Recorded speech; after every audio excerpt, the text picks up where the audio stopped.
again, second day in a row now?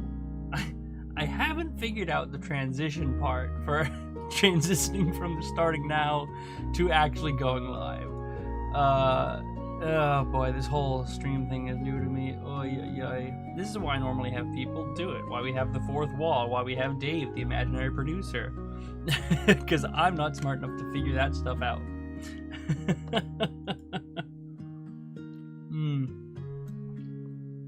All right. So, as you're probably aware, by me being here, we're not streaming our normal game today, Behold This Crit. Unfortunately, we had some people doing some things, and some people are busy, so we're just going to go ahead and do this tonight, and just talk about D&D in general, because it's fun. Maybe talk about some other things that are in these cups. It's not alcohol, I promise. And, just talk. So, I figured, since last time, I didn't really have a plan of what I wanted to do. I thought today it'd be better if I actually went into this with a plan, so I figured we'd go over D&D, and kind of like the video I did a long time ago, where we just look at magical items or spells and stuff like that, and go from there, and if people show up and talk, then we can just talk about stuff. Anything about D&D in general, tabletop games, board games, whatever. I know I had a good talk about with someone yesterday or the other day when I streamed about Monopoly, so we'll just go with it and see how it goes. So, if you're not already aware, one of my favorite things on D&D Beyond, and I can't tell if my camera's bugging out or not. If it is, I apologize. I will hopefully fix that now. If it isn't, then you don't even know what I'm talking about, and I'm crazy anyways, so that's fine. So, like I said, one of my favorite things on D&D Beyond is the homebrew section, the homebrew content, right?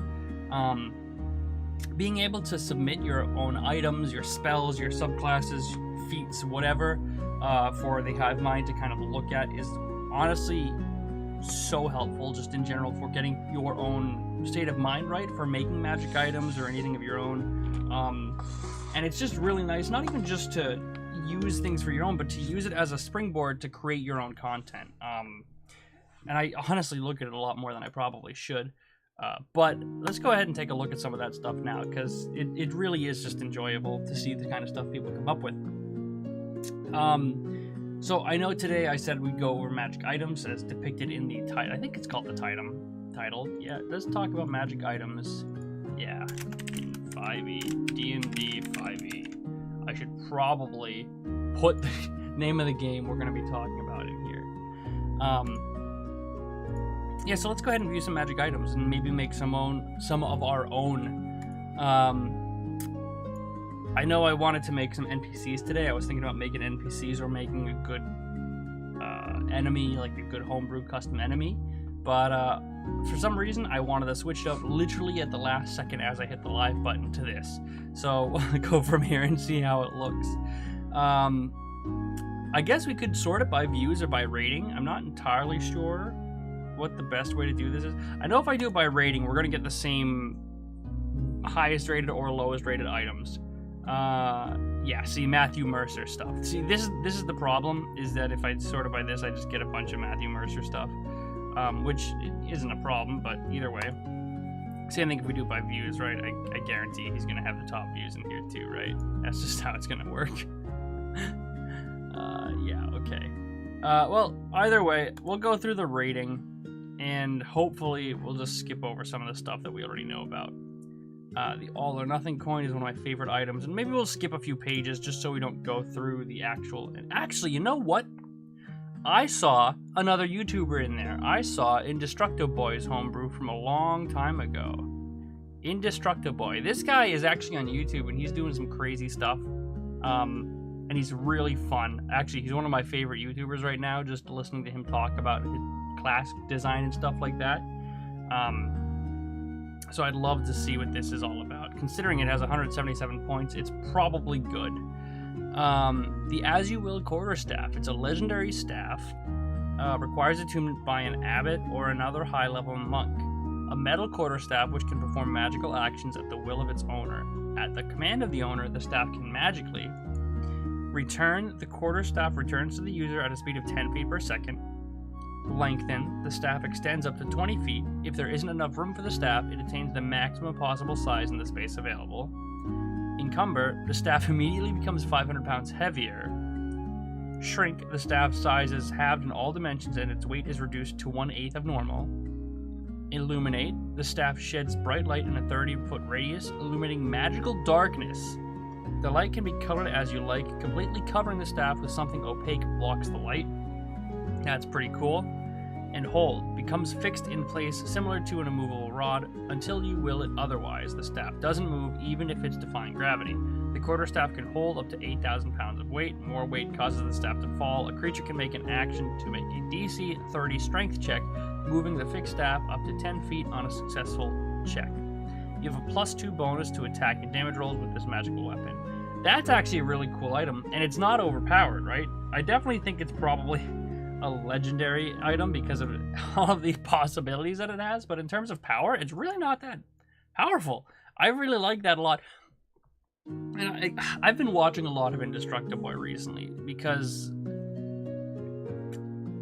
I guess listening to him and his class design stuff is just interesting to me, because that's something that I'm not very good at.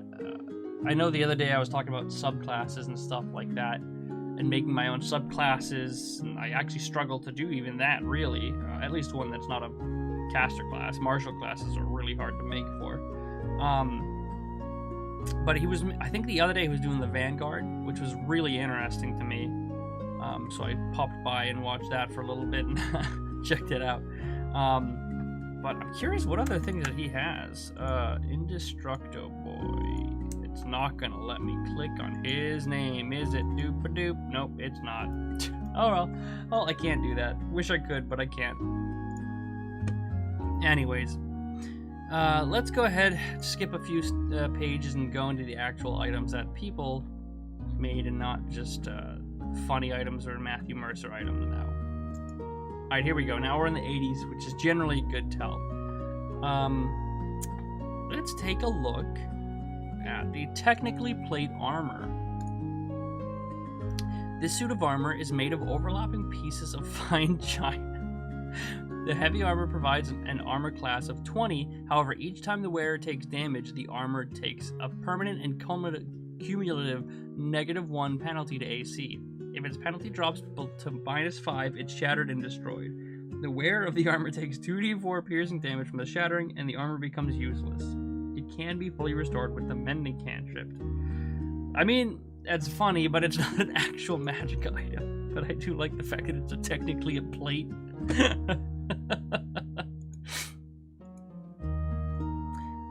Alright, 8-ball, mimic sword, people ring, expired healing potion.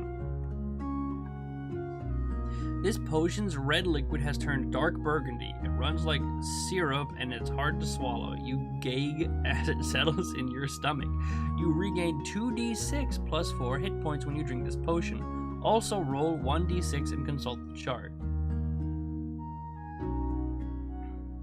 Not reading that. Come on, guys. Give me something. A stick. Do I want to read this? Man, that's a nice looking stick. You have a +2 to attack and bonus with this. Once per day, you can take -5 to deal 10d10 force damage to a creature you hit, because why the hell not? See? Man, that's a nice looking stick.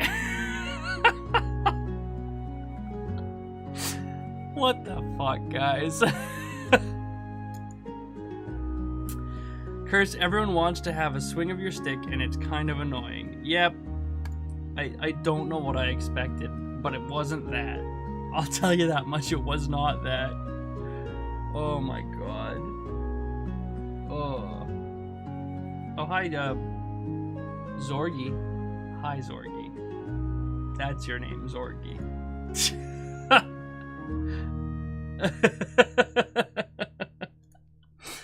Oh my god. Either way, that's funny as hell. Every time I see your name, I panic. Because I always... like, I'm not supposed to say something. Whatever. Yeah, no D&D tonight, so I'm just filling up the air anyways, so no one's in Discord right now, so I figure I'm not missing anything. Can I please go to page 4? Am I really struggling to hit 4, or is it just taking a really long time to load? Looks like it's taking a really long time to... Is my internet down? Did my internet die? I don't... Hello? Hello? Hello? Thank God. No Twitch, just YouTube. Yeah, the thing is with setting up Twitch and YouTube is I have to go through a restreaming service, and it's just... It's no good. Plus, Twitch... Maybe I should do Twitch. I don't know. But whatever. I have to go through a restream service and a bunch of steps to do both of them at the same time, so it's just a bunch of annoying. Hey, what's up, William? How's it going, buddy? Hey, I'm glad you're here. I got your dice. I think. In one of these. Here we go. I know you probably can't see it, but it's your dice that I need to send. Hold on. You change over to the big cam. Bah! I need to figure out how to do that transition. It's just so jarring. All right. Here. I know it's probably terrible quality. Yeah, it's terrible quality. I don't even have a light in here. That's bum. This is the chunky boy that you're getting. I can't wait to send this. I can't wait to actually have these finished and sent out to people. And I got your little non-chunky boys right here. I just gotta finish polishing them up, and then I can send them on out. So I'm really excited. I can't wait for you to see them. I can't wait for you to use them. I can't believe you don't have an actual full set of dice, man. That doesn't make any sense to me. I feel like you've been a part of the channel for a long time, and the fact that you don't have a set of dice is bananas to me. Yeah, I know it's kind of hard to see, and I don't want to really move my camera, because if I do, it's going to jank everything up. You're watching this while taking your final exam. I get... Thanks for dropping by and hanging out. I don't know if that's good for the health of your grade, but you know what? I ain't an narc. You do what you want. Yeah, here we go. It's so hard to get a good view of these because they focus on other things. Yeah. Oh well. Yeah, I'm gonna polish these dice up and ooh, that one worked. I'm gonna polish these up and send them your way as soon as I can. Oh, there we go. That's a good focus. Well, at least he probably can't cheat off of it. I mean, yeah, he can't cheat off of it. I mean, he can try to cheat off of me, but being honest, probably won't go so well. Particularly if it's an English exam. I'm really bad at English. You know how that is. Priorities? I mean, if your priority is to watch me throw some random dice and just talk about D&D for a while, then, I mean, I'm impressed. To be fair, wait, yeah, I can't wait to get my hands on those math rocks. Dude, listen to this. Listen to this. Listen. Oh, doesn't that sound great? Oh my god, I'm gonna stop doing that. Yeah. Yeah, it's fun. Math rocks are great. I have a couple other ones here that I haven't finished yet that I'm trying to work on. Like this one, I really like this one. Ooh, drop my bucket. I really like this one. I showed this one to you, William. But this is another chonky boy that I really like. And again, I can't get focus. I can't get focus. Focusing is hard. Focus. Yeah, no, I can't really get that to go. And then this is the other one. I call this one the Arizona iced tea.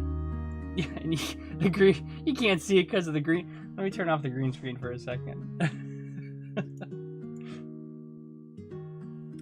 How do I do this? Brio camera, filters, edit filters, green. Bada bink. There you go. This is my Arizona iced tea dice. Yeah, the blue one really pops. This one's not finished though. I only have one of these. I don't have a full set of them. So I'm working on trying to get a full set of that. But let me turn back on my green screen because it looks really jank without the green screen. Anecdotes from old campaigns. That's a tough one. There's a lot of different things in campaigns that have happened. And I'm gonna have to look up the word anecdote because quite honestly, I'm not entirely sure what anecdote means. Anecdote, because I'm very smart. A short, amusing, or interesting story. Oh, I got plenty of those. Stories. I thought anecdote was like something else. Yeah, I'm a DM. I'm really smart. I know what anecdote is. I can use big words too. Let's see. I know. What's the best thing from our last campaign that happened? That's a tough one. It's really, there's so many funny things that happen. I think, well, I'll tell you, my first campaign ever, not even one that I was running, but my first time ever playing Dungeons & Dragons, I think it was 3.5. I think it was 3.5. I can't remember. Must have been. And I was playing a bard that has nothing to do with the story, but I was playing a bard. And my first roll of the entire session, it was to attempt to climb up a tree and like stealth in a tree, right? That was the first roll I ever made.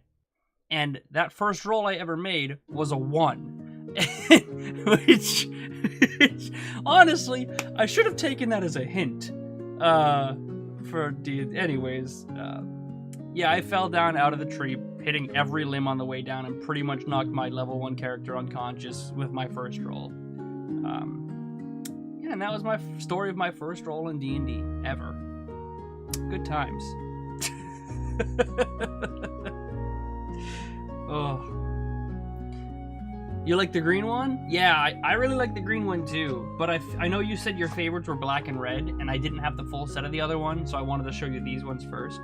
These ones are more like smoky, kind of like Shadowfell-esque style dice. Which I'm really excited for, because I'm starting to get the hang of these bad boys now. Like, once I get these all getting going, I can actually make these for patrons and get these sent out. I cannot wait to finish them off. 3.5, when wizards were gods at the game. Yeah, dude. Yeah, wizards were insane in 3.5. And when I say insane, I mean literally batshit insane. Like crazy. I mean, I actually made a point of this in the last video I made. Maybe it wasn't my last video, or was it my last video? It must have been. I must be a video that's live right now. I think it is. It must be. Where I mentioned that D&D 5e was really specifically meant for newer players to open it up to the masses, right? To make it easily accessible for people who didn't already know how to play D&D. But 3.5, man, 3.5 was war, all right? There was a lot of stuff you had to remember. If you didn't remember the entire book, like, no, I shouldn't say that. There were just a lot of rules and numbers and math and things that you had to add. You had to add modifiers and be like, oh, wait, do I have reflex save, blah, blah, blah. Do I have a +2 bonus because blah. There's so many other rules in 3.5e. But 5e just simplified everything and made everything so simple. And a lot of people seem to hate 5e, and it really confuses me, right? Because when people talk about 5e, they're like, it's too simple, you can't do anything in it, blah, blah, blah. Everyone's, you know, you're too restricted. There's no class variation, blah, blah, blah. And to an extent, those arguments are right? Like, D&D 5e is definitely simplified. There's not much variance in classes. Like, I understand those gripes, but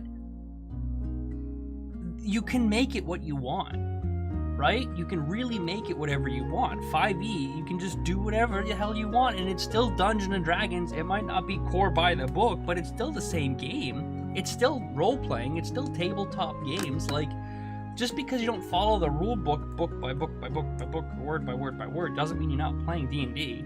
And if you don't like something, change it. If you don't like action economy, change it. It's not that difficult to wrap your head around, so I don't understand why people hate on it so much. My first time playing TTRPGs was playing Pathfinder and a system called Old School. It's a publisher from Spain, so it's called Vieja Escuela with a cyberpunk setting. I apologize if I butchered that pronunciation. Okay. I've never played... Actually, did I play Pathfinder? I think I did play Pathfinder. You know what?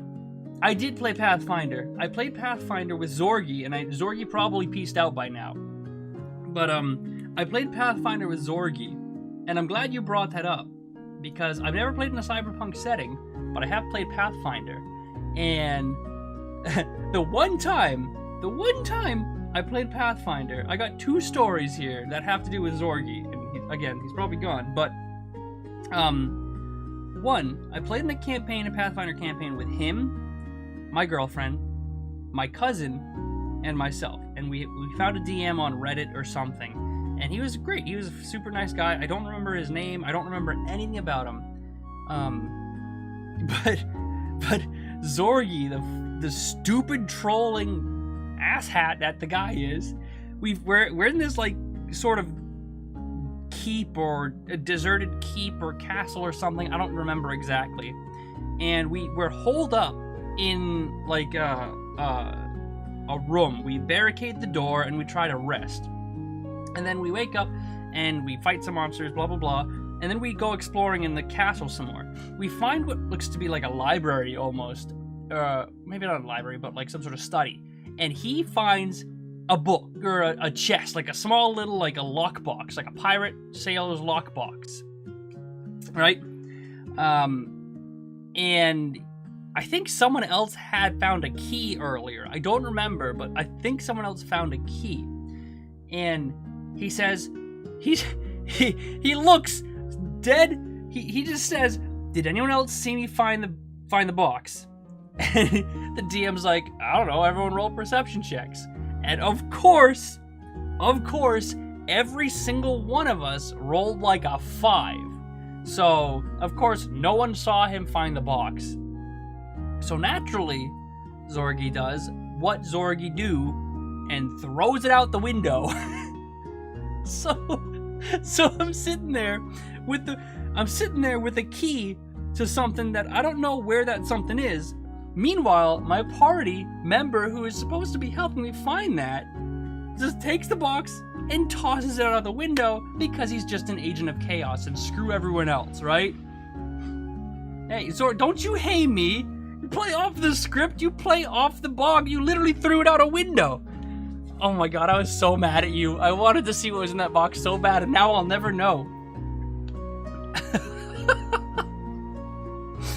That was the first story I had with that Pathfinder. I do have another one, but I do see William 5e really blew D&D up. There's so many new players.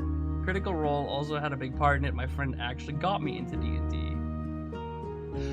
Yeah, I mean, that's why D&D's 5e is great, is because it opened the door to so many people. That's why I love it, and the way I look at it is, right, and I'm going to get a lot of hate for this. I know Zorgi's going to agree with me on this statement, but I'm going to get a lot of hate from a lot of other people. I view D&D 5e kind of like I view the Beatles, the band The Beatles, right? Like, they, very influential, brought rock and roll to the masses, brought Dungeons & Dragons to the masses.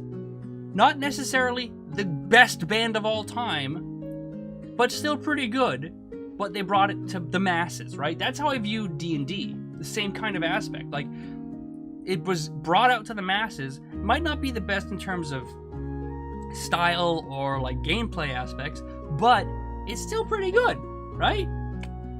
That's at least how I view it. The key in the box, so predictable. Fuck you! Yeah, it would have been so much easier if it was a rectangle and a I don't know what else it could be. A rectangle and a cup. I don't know. She's like, I vividly remember that whole session. Well, not that whole session, but I vividly remember that, and I was so mad at you that day. They managed to bring Greyhawk, Dragonlance, and Spelljammer. You know what? I saw that. I know Greyhawk and Dragonlance, but I saw Spelljammer, and I am so interested in that. I want to read more about it, because I think Spelljammer was initially in 2nd edition, right? I think it was an advanced Dungeons and Dragons, if I recall. Before 3, I think that was when Spelljammer was released, because Spelljammer is not necessarily new, it's actually old, just remade for 5e. And to be quite honest, I like collecting old Dungeons and Dragons books. I have an old AD&D book, I have an old, like, 1st edition book, and all these other cool things that I like to collect. But I'm not going to go back and read them, because I'm never going to use that information, right? Even the Spelljammer, it's just written in a way that doesn't jive with my mental capacity, so I just don't use that. But I'm glad they're re-releasing it so I can actually read it in a way that's not going to hurt my brain. It's D&D in space. Oh man, where's my voice changer? Damn it. I needed my voice changer and I totally missed the opportunity. It's a big miss from me. Yeah, Spelljammer was the one with spaceships and Astral Sea and all that stuff. It's great.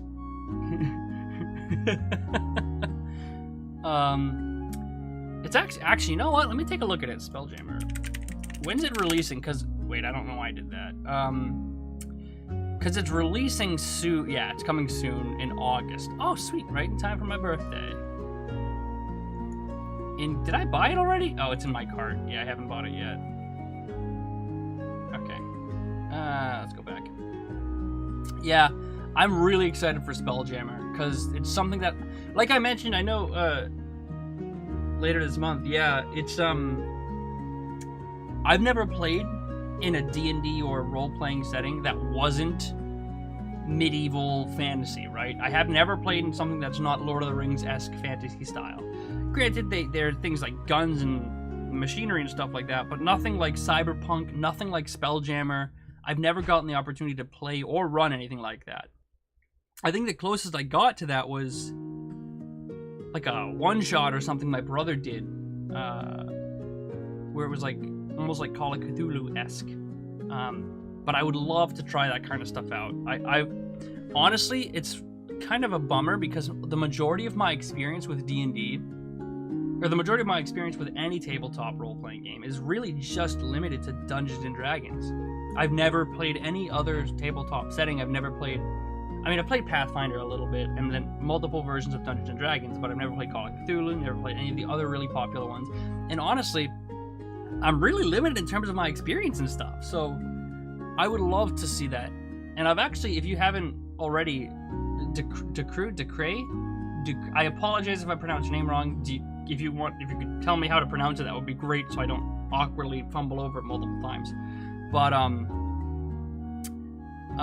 High Rollers, it's another D&D live stream game that I watch alongside Critical Role and a bunch of others. But High Rollers and not Asura, that's mine. Erois is another cool one that does have a little bit of Spelljammer and Space Astral Sea stuff in it that you should definitely check out. I really like it so far. I'm about halfway through it. You know what? You're right, Zorg. I did play a little bit of Fate. We played Fate that once, I think. I think that was when I was at my old house. That was a long ass time ago. Yeah, that was really long ago. But Fate was good. I can't speak from a lot of experience, right? But I think Fate was simplified enough to the point where it's easy for anyone to just jump in. They don't have to know anything about it. You can just sit down, learn how to roll a dice and what your numbers on your paper mean, and that's all you need. I think it was really easy to access. I think. Actually, back when me and my boys were playing Eberron, I homebrewed Space Jump device, kind of like what the Illithids use. Dude, Illithids! In Space Jammer, I cannot wait. Nightmare Fuel! Nightmare Fuel! Nightmare Fuel! Eldritch. Nightmare Fuel! Look at this shit! Look at this shit! This is nightmare fuel, alright? This is what is awaiting you in the Astral Sea in Space Jammer. Look, I can't even scroll. Look at that! That's disgusting and terrifying. And the stat block's nothing to laugh at either. This is like an illithid meets a lich. If you haven't seen the Elder Lich video I made, fucking go watch it. It is crazy what this guy can do. Ugh. You just received your grade on the exam?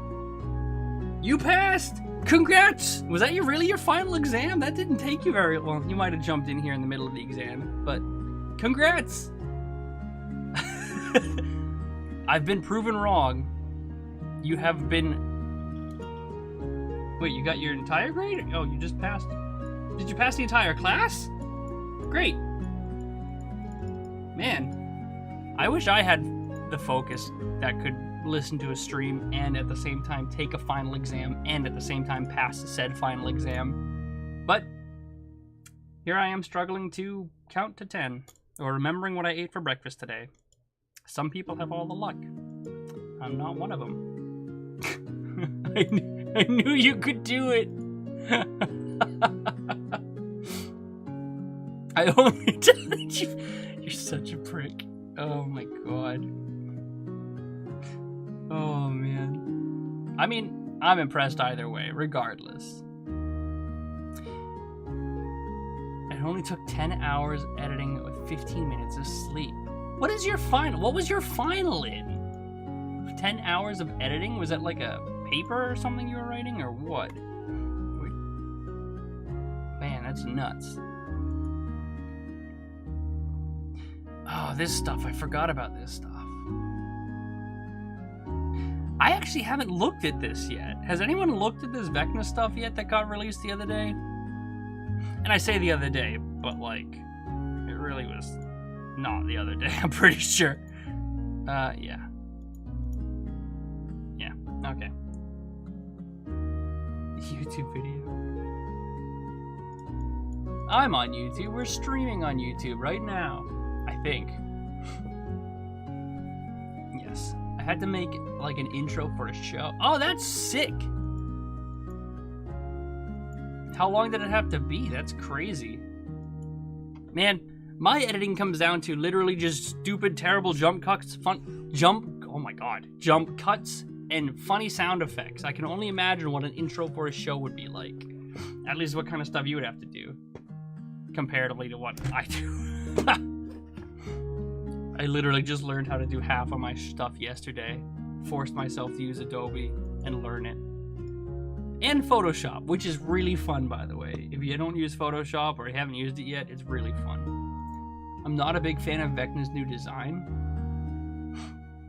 Yeah, I mean... what was his old design? What was Vecna's old design? Not Stranger... Yeah, see, this shit... This is why I hate Stranger Things. This right here. I hate this shit. Everyone's like, Stranger Things is so good, it's Dungeons & Dragons. Wow, you say the word Vecna and now everything is Dungeons & Dragons. They mention it once in the TV show, it's Dungeons & Dragons. I hate this. I just want to know information about Vecna. I don't care about Stranger Things. Sorry, that was my rant. That was my rant. The first thing is from Stranger Things. No. Oh, that's frustrating. Vecna 4E. Okay, 4E. I gotta blow my nose. Sorry. I'm picking my nose. Don't mind me. Ugh. But you'll never know, because I was off camera. Was this it? That doesn't look very Vecna. That looks Vecna. You know, I could go Forgotten Realms, yeah. Forgotten Realms. It's gotta be somewhere, right? Oh, come on. Forgotten Realms wiki. Forgotten Realms, Greyhawk fandom, Vecna. Here we go. 4E. Oh my god, he looks like a nerd.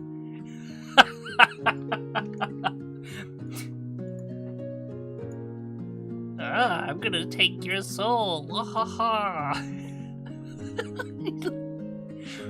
Look at him, he looks like a nerd.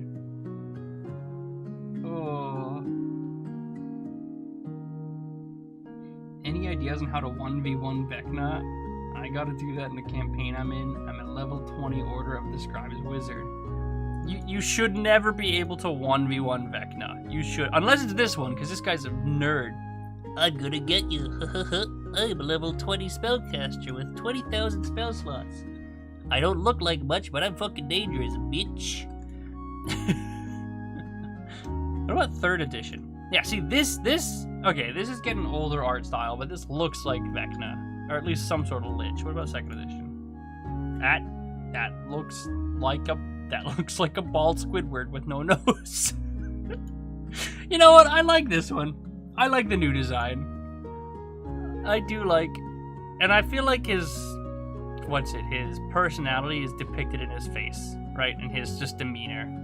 I like him a lot. I like this a lot. Not to say I don't like this, but this just looks funny to me. Like, he looks like some guy out of Star Wars, some nerd out of Star Wars who's gonna come, you know, shoot you in the bar, and then you're gonna hear do do do do do do do.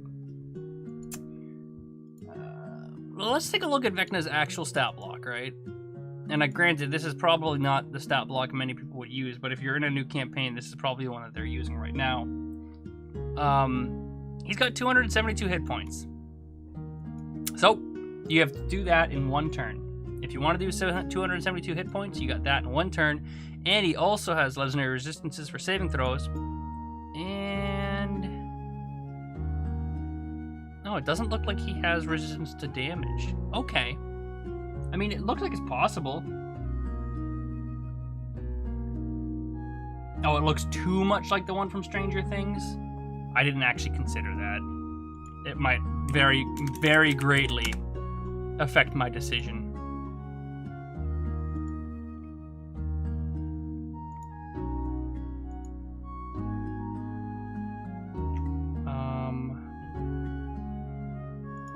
I mean, I can see it, I guess. Looks more like Doc Ock or some shit, at least in this one. Yeah, see, this makes me think of like what's the word? This makes me think of like a minion, right? Like a undead minion of someone who's a minion that was raised by Vecna or that is controlled by Vecna, right? It makes, you know what? Resident Evil. This makes me think of some Resident Evil shit. That's what it makes me think of, which doesn't make me think Vecna, right? Honestly, this to me looks more like, I don't know, like this. Maybe not. I don't know. Yeah. But either way, I don't mind the design, but now that you brought that up, I'm going to struggle to not see it. This looks just too much like that Resident Evil 2 boy, the big boy. X. No noses equals Vecna. Yeah, pretty... except this one has a nose. I don't know. Whatever. I already killed Vecna the Ascended with the boys. You killed Vecna the Ascended with the boys? Okay, what is Vecna the Ascended? Is that a different stat block? Vecna the Ascended. Oh, Vecna the Ascended. That's the critical role bad boy. Monster and out. Yeah, okay. Well, I mean, that's bananas. Like, just killing Vecna with the boys, no big deal. Dread. A bard made Vecna remake counterspell. Dread counterspell can't be counterspelled. Really? Vecna utters a dread word to interrupt a creature he can see that is casting a spell. If the spell is 4th or lower, it fails and has no effect. If the spell is 5th or higher, on a success, the spell fails and has no effect. Whatever the spell's level, the caster takes 10 psychic damage if the spell fails. Actually, it can't be, right? It can't technically because it's not a spell. I never realized that.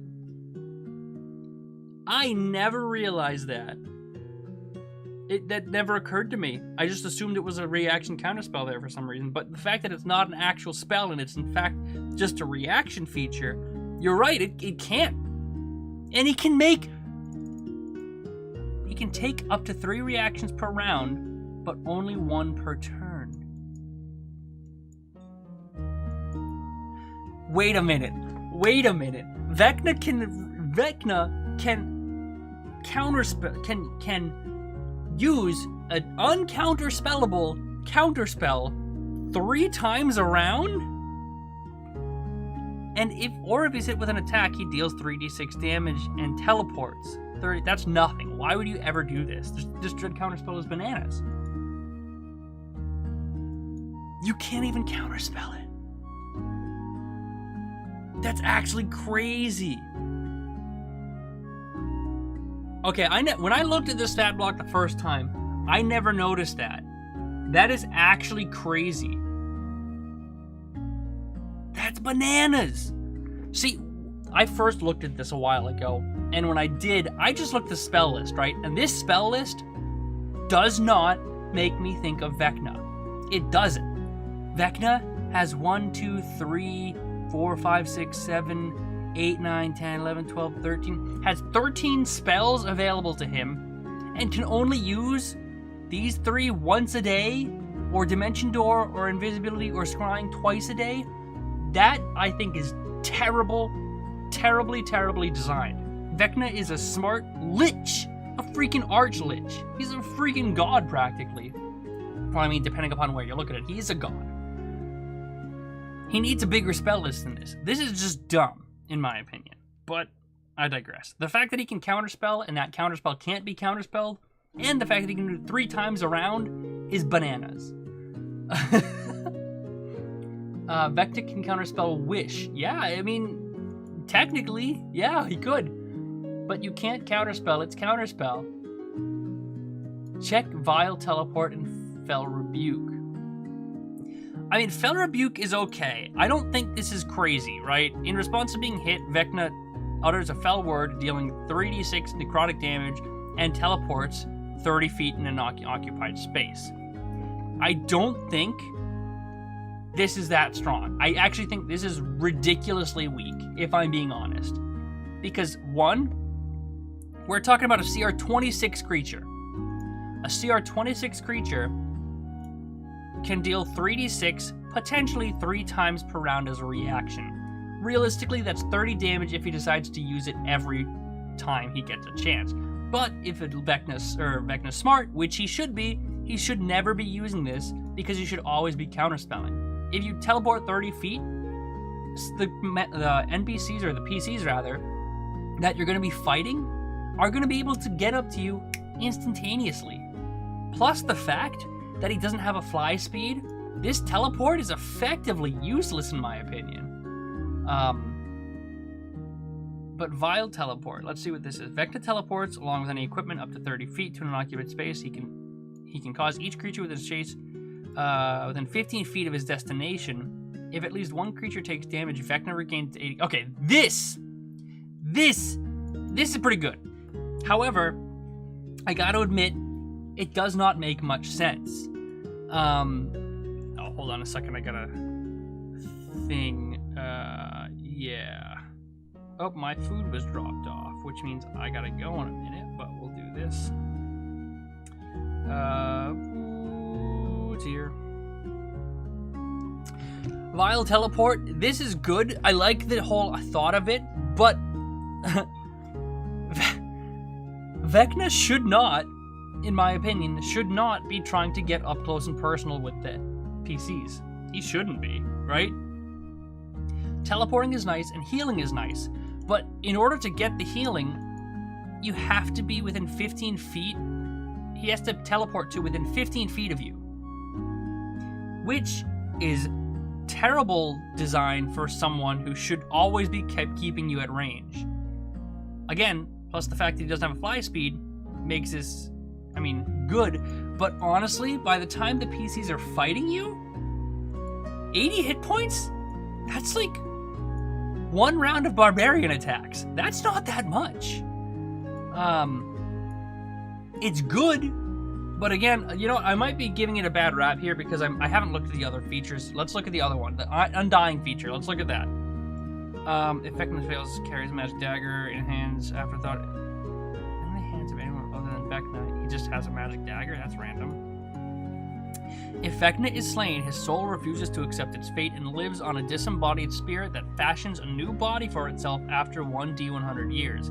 Vecna's soul can fashion a new body even if its old body was burnt to ash or otherwise obliterated. When the new body is complete, Vecna regains all his hit points and becomes active again. Vecna's new body appears anywhere within 100 miles of where Vecna was slain. Yeah, I mean, there's no way to kill him. You literally just can't kill him. That right there just means he doesn't die. He cannot die. Yikes. There has to be a way to kill him, right? There's got to be some information here about how to kill him.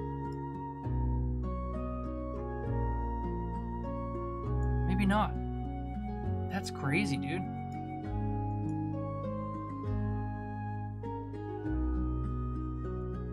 Yeah, that is the plot hook. Exactly. This right here is the plot hook. Maybe that's afterthought. Maybe not. That wouldn't make sense, though. Huh. Vecna in Stranger Things looks like Hell Knight from Doom games. I don't know what that is.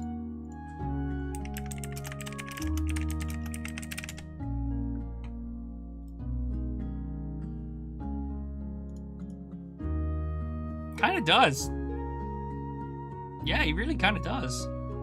Maybe not as bulky, but he definitely looks pretty similar. Actually, that's like damn exact copy.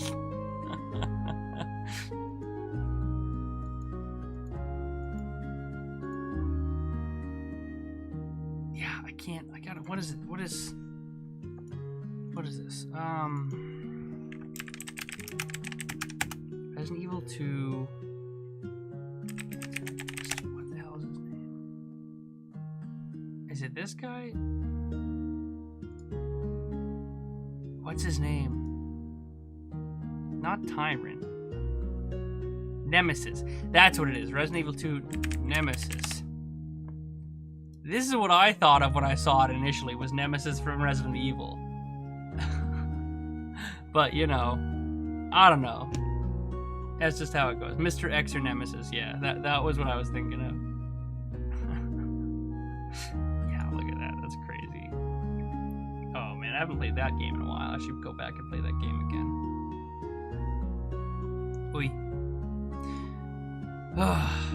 But yeah, this is really cool. I like this a lot.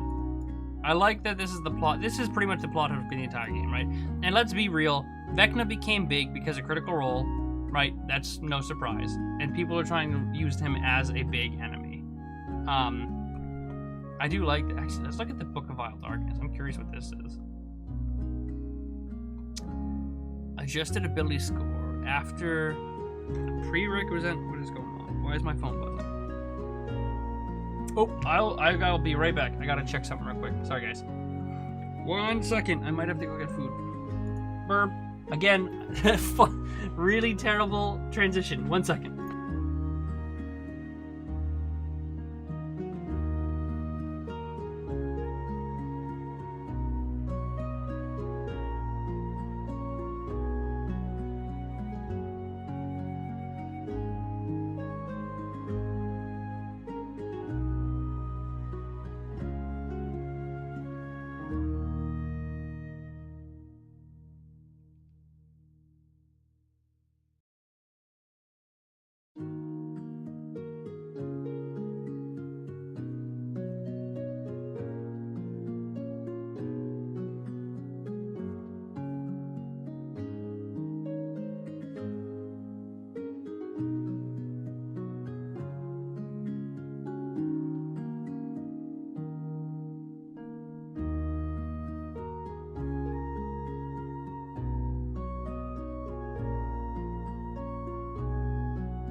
Ah! I didn't even get the boo. The boo didn't work. I tried to boo because the transition doesn't go all funky.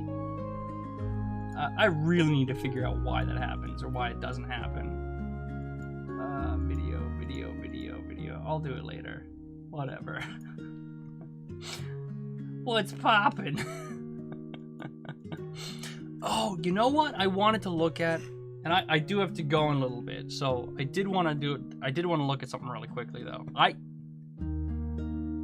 That is so screwing with me.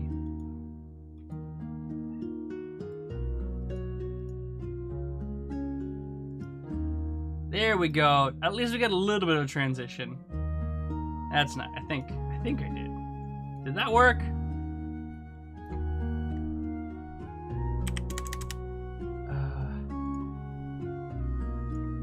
Let's try this.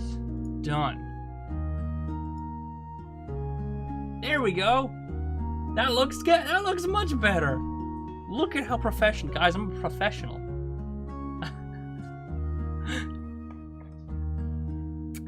All right. I wanted to look at one thing.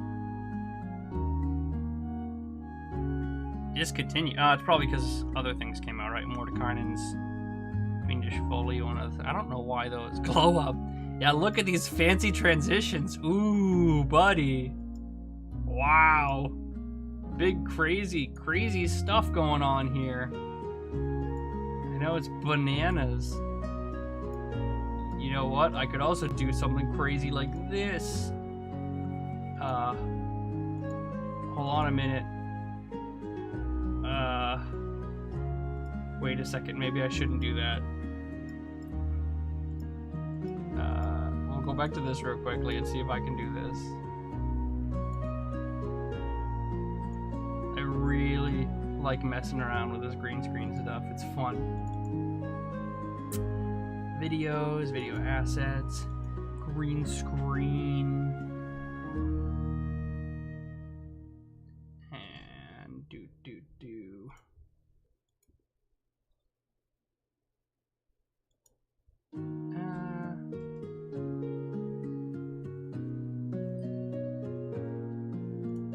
Did this work?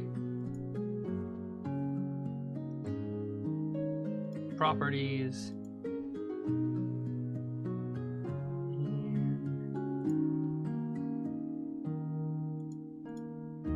Yeah, I can't get it to work. Glow up. Never mind. I suck.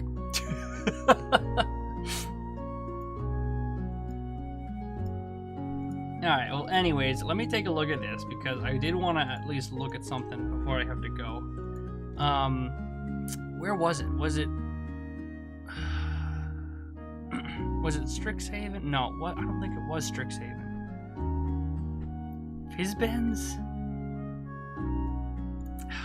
I wanted to look at Mythic Actions.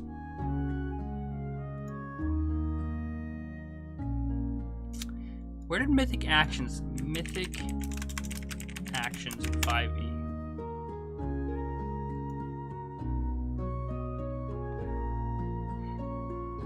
In the Mythic Odysseys of Theros, that's what it was. I don't think I have that book. Is that one of the books I don't have? It must be. Mythic. I am Mythic.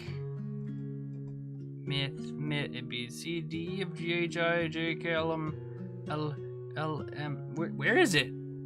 Is it over here? It is. Oh, it's a source book. Okay.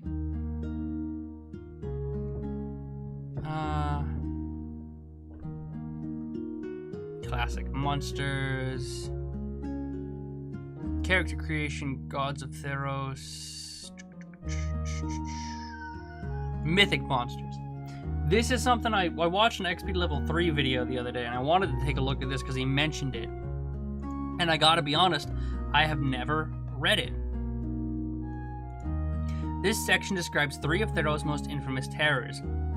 Beings whose might and dreadful deeds set them apart as menaces of legendary proportions, while many of Theros' mythic traits transform battles into truly legendary confrontations, well suited to the climactic battles at the end of adventures or whole campaigns.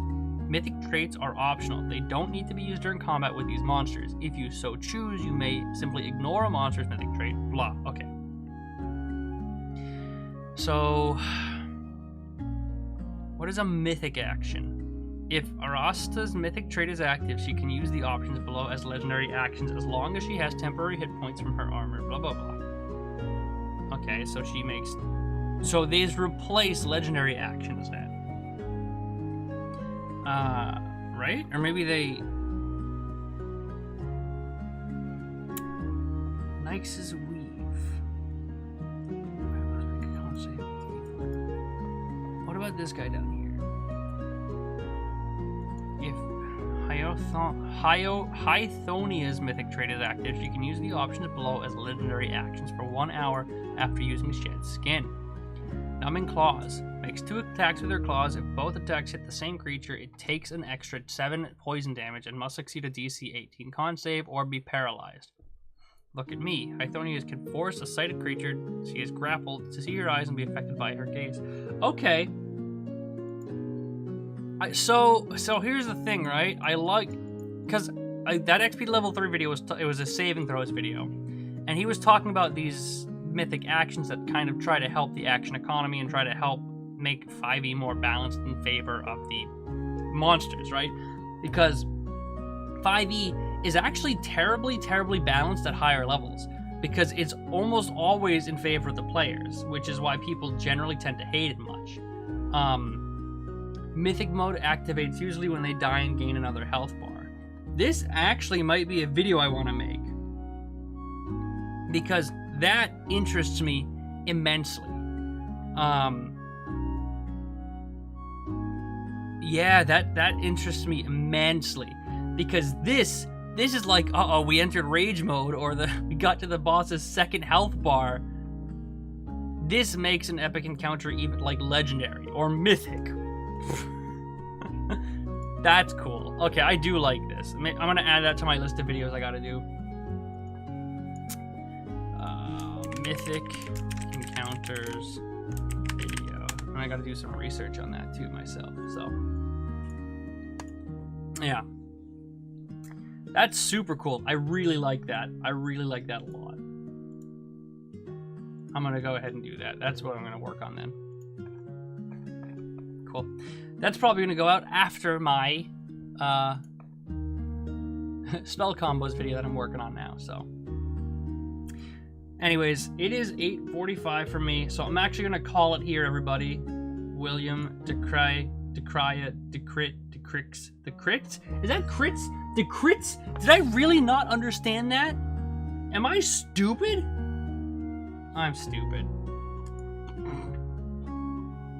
Anyways, I'm gonna drop it here, guys. Thanks for hanging out and just shooting the shit and talking about D&D. I'm always down for talking about it.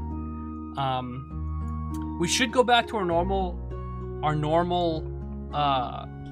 broadcast schedule next week. We're gonna come back with Beholder's Crit this coming Friday at 7:30 p.m. EST, which I'm super excited about because they're going back to the island, which is gonna be interesting. So if you're available, make sure to be there because it's gonna be fun. But anyways, thanks for hanging out, guys. William, hope message me on Discord so I can get you this stuff. The man, keep being cool. Congrats on passing your final. And Zorgi, don't throw any boxes out of any more windows. Thanks for hanging out, guys. I'll talk to y'all later. Have a good one.